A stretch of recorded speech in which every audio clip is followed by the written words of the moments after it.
Salut les amis, j'espère que vous allez bien. On se retrouve pour une nouvelle vidéo sur l'univers de Boruto. Et aujourd'hui, nous allons parler du chapitre 4 de Boruto To Blue Vortex. Voyez cette vidéo comme un énorme spoiler résumé, assez bref et rapide. Je vais pas aller dans les détails profondeur. Et la review arrivera la date de la sortie officielle du chapitre. Je n'ai pas lu le chapitre, je me le réserve.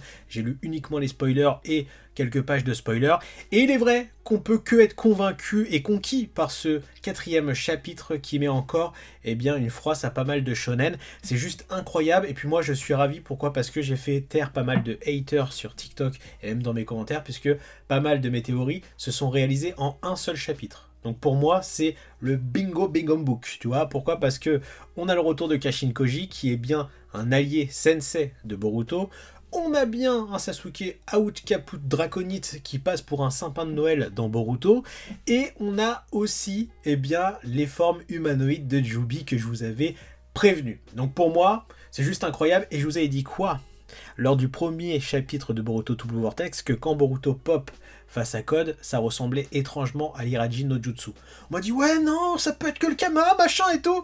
Et qu'est-ce qu'on a dans ce chapitre? Un Boruto qui utilise l'Irajin no Jutsu. Là j'avoue que c'est Noël avant l'heure, puisque pas mal de mes théories sont tombées. Donc voilà, c'est comme tout, hein. Des fois ça ne fonctionne pas, des fois ça fonctionne. Quand ça fonctionne, t'es conquis, quand ça fonctionne pas, tu t'en bats les glaouis. Dans tous les cas, ce chapitre, en termes de spoiler, qu'est-ce que c'est? Eh bien, c'est un Boruto enfin en difficulté. Et bordel, à quel moment on s'est dit que ce Boruto qu'on nous présente depuis les 3 premiers chapitres allait être en difficulté? Eh bien, là on l'a. On a du concret, on a tout ce que tu veux. Pourquoi? Parce que Boruto, il montre d'autres personnalités, faciès de sa psychologie émotionnelle. Pourquoi? Parce qu'on a enfin un Boruto qui laisse tomber le masque par rapport à ce que nous lecteurs on avait vu jusqu'à présent du personnage de Boruto, c'est-à-dire quelqu'un de froid qui avait un but bien précis, et là il face à l'échec qui est simplement sa destinée. Bon, pour vous faire un topo, une taponnade par rapport à ce qui se passe dans ce chapitre 4 de Boruto To Blue Vortex rapidement, c'est quoi? C'est Boruto qui finalement, grâce à l'Irajin no Jutsu, la technique de son grand-père qui lui-même s'était inspiré de Tobirama Sanju, utilise cette technique pour se rendre où se trouve Code et donc dire à Code faut qu'on détruise absolument ce Jubi avant que ça devienne plus compliqué. Sauf que là, il est trop tard, Jubi a disparu, Boruto est en alerte, sauf qu'il y a un personnage qui se pointe, ce personnage ressemble étrangement à Bug, sauf que ce n'est pas Bug, ce n'est plus Bug, c'est un Shinju. Et c'est là où c'est totalement ouf, puisqu'on va avoir face à nous 4 nouvelles antagonistes qui sont en fait la volonté de Jubi qui a enfin une humanité. Donc qu'est-ce que c'est? On a ces 4 personnages que je vous mets à l'écran. Une personne qui ressemble étrangement à Delta, donc la fille d'Amado. Une autre qui ressemble étrangement à Sasuke Uchiwa. Un autre qui ressemble étrangement à Jigen. Et l'autre qui ressemble à Bug. Alors là, je ne vais pas vous le cacher, mais pour la forme féminine de cette volonté de Jubi, on va les appeler comme ça, les volontés de Jubi, au début, je pensais que c'était Mogi. Donc vous savez, celle qui utilise aussi le Mokuton comme Hashirama, etc. Sauf que, au final, quand j'ai vu la conversation qu'elle a avec Code, je vois étrangement plus Delta. Pourquoi? Parce que, quand je dis Code le clown et Kawa Fraude, là c'est clairement dit dans ce chapitre, on a ce personnage-là qui va dire à Code, au final t'as été un clown depuis le début. Donc j'ai l'impression que malheureusement, Code pour l'instant il n'est plus trop de la partie, mais il faut noter quand même quand il se fait attaquer avec Boruto face à cette volonté de Jubi, le Jubi Sasuke, il a un réflexe assez rapide, donc je pense qu'il ne faut pas l'enterrer trop vite et que Code a quand même quelque chose dans le scénario qu'on aura par la suite. Après, pour faire simple, qu'est-ce qui se passe par rapport à ce Jubi? Alors ce Jubi-là, à la différence de celui de Naruto Shippuden, c'est-à-dire qu'à l'époque, Obito et Madara avaient avalé le Jubi pour devenir des réceptacles de Jubi et donc avoir sa puissance. Là, c'est l'inverse. C'est-à-dire que c'est Jubi qui absorbe les gens. Grâce aux salutaires de griffes, quand ils sont griffés, ils deviennent un arbre, donc une déco de Noël, et eux, ils peuvent devenir un Jubi avec une volonté, une conscience, etc.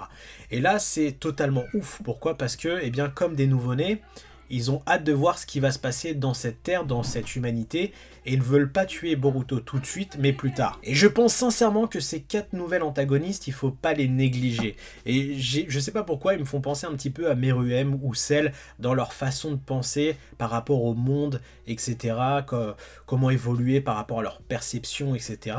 Comme s'ils venaient juste de naître, et c'est le cas au final, hein, puisque Jubi, de base, c'était juste quelque chose pour devenir un fruit, et maintenant c'est plus le cas, leur volonté change, ils ont une conscience, etc. Donc maintenant, ce qui est intéressant, c'est que on a enfin cette difficulté pour le personnage de Boruto Otsutsuki. Et d'ailleurs, il a dû se replier, puisque plusieurs fois le crapaud voulait dire Boruto, faut que tu t'enfuis, faut que tu t'enfuis, faut que tu t'enfuis, et il va fuir. Et c'est là où on va faire la découverte, tout simplement, que, eh bien, dans sa planque, Sasuke est tout simplement devenu un tronc d'arbre. Il est tout simplement devenu le sapin de Noël avant Noël. Et on a Kashin Koji qui lui dit, écoute, la prochaine fois, si tu veux détruire la Terre, agis comme ce que tu viens de faire, et t'es sûr que, comme ça, tu pourras sauver personne.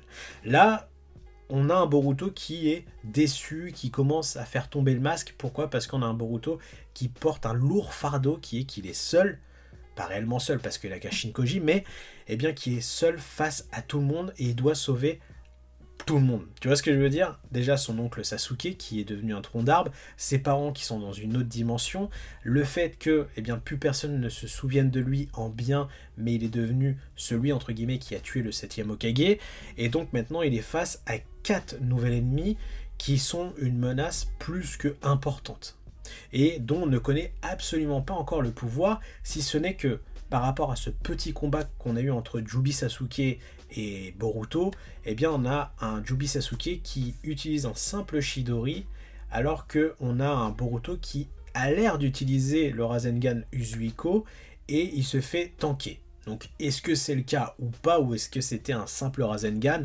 Ça, je pourrais le savoir qu'en lisant complètement le chapitre à sa date de sortie officielle, mais en tous les cas, je suis content de voir que ce Boruto, au final, il reste humain. Ce que je veux dire par là, c'est que déjà dans le chapitre 3, quand on a vu que Boruto avait capté qu'il y avait Himawari, on avait enfin un changement d'expression, si ce n'est ce regard froid, militaire, entre guillemets, comme s'il était le soldat de première ligne à vouloir sauver l'humanité.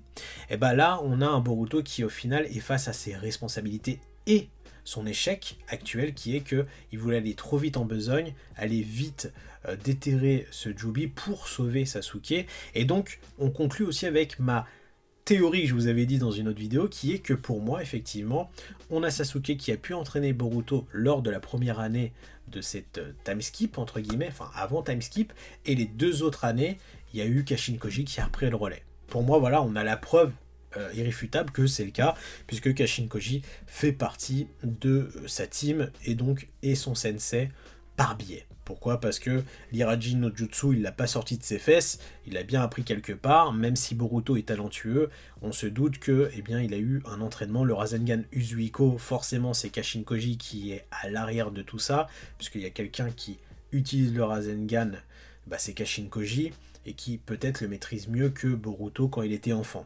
Dans tous les cas, ce chapitre pour moi, c'est enfin la première difficulté, et on nous met dans le bain, comme quoi ça va être vachement sombre, et que Boruto au final il n'est pas tiré d'affaire, et que même s'il a fait énormément de progrès qui paraissent incroyables, là il est face à 4 ennemis qui vont être ultra dangereux. Sans oublier Code, sans oublier Kawafude. Et pour le coup, l'Iraji no Jutsu pour moi, c'est le cadeau de Noël. C'est-à-dire que techniquement parlant, est-ce que Boruto en avait besoin pour le scénario avec le Kama ? Bien sûr que non. Mais on nous le met, pourquoi ? Parce qu'on nous donne une continuité par rapport au Nindo. Alors peut-être qu'aussi d'utiliser les Raji no Jutsu utilise moins de sa puissance. Donc pourquoi il l'utilise ? Peut-être pour ça. Et après, comme il le dit, j'utilise la technique de mon grand-père, mais je l'utilise pas aussi rapidement et aussi bien que lui. Donc voilà, on nous explique qu'au final, il la maîtrise, mais très brièvement.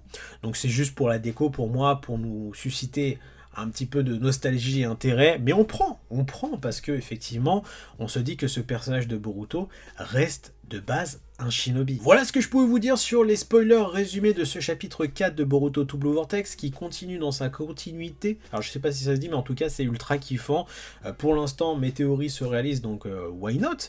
Mais dans tous les cas, même où ça réalise pas, je m'en bats les couilles. Pourquoi? Parce que au final, je kiffe ce que je fais, et quand je pense à un truc, j'aime bien le dire, et puis basta, et puis si ça se réalise, tant mieux.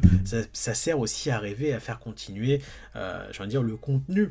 Dans tous les cas, dites-moi vos avis en commentaire, si vous êtes content et contente qu'il utilise l'Iraji no Jutsu de son grand-père, ou est-ce que pour vous c'est juste un effet placebo cadeau avant Noël. Dans tous les cas, moi je pense qu'on n'a encore rien vu du personnage de Boruto, mais s'il est attachant, c'est parce que il a tous les autres personnages qu'on a pu kiffer. C'est-à-dire que dans Boruto, on a un peu de Sasuke, un peu de Jiraiya, un peu de Naruto, un peu de Minato, et surtout du Boruto Uzumaki, qui montre qu'on n'est qu'au début de sa time skip, et pourtant, bon Dieu que c'est bon. Dans tous les cas, je vous souhaite une belle journée, un bon week-end, prenez soin de vous et de vos proches, à très bientôt, tchuss!